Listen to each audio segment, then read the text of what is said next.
State School Board Association this week withdrew from the National School Board Association, partly because of that role in getting Attorney General Garland to direct the FBI to investigate parents who are perceived to be threatening school board members in the state of Florida and elsewhere. What can you say to reassure parents that they are free to express their opinions and that that is good democracy and not to be intimidated by threats of investigation? I support what the Florida School Board Association did. I think it was the right thing to get out of the National School Board Association. The National School Board Association was using its organization to advance a partisan narrative and agenda. And they created this letter to try to get the FBI to start basically running interference at school board meetings.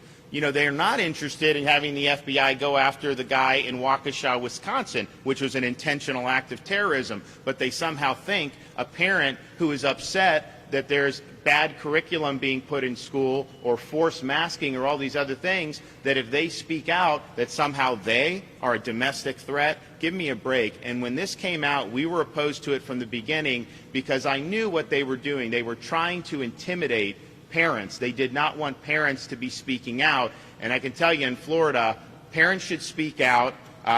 We have great folks in law enforcement. They say, oh, well, there's a potential crime. If someone commits a crime in Florida, we're going to hold you accountable. But going and speaking your mind is not that, and it was absolutely an attempt to intimidate. And I would say there is a divide now between some of these elites, people that align with the teacher unions, and parents, where they say that parents really don't have much of a role in what goes on in school. I disagree with that. I think parents have a fundamental role in directing the upbringing of their children, whether it's education, health care, all the key things that we as parents really have a right to be heavily involved in. And so in Florida, we passed a Parents' Bill of Rights. I'm very proud of that. We reserved by legislation decisions about COVID vaccines for children to parents, not to government. And I'm proud we did that, but we're going to look to do more to be able to give parents the ability to make their voice heard. And if you have school districts that are not following, say, state standards about what you're supposed to, parents should have a recourse on that. Parents should be involved in knowing what's going on in the schools. I think that's very important. And you know what? In Florida, most of the school districts welcome that. There may be a few who don't, but most of them do.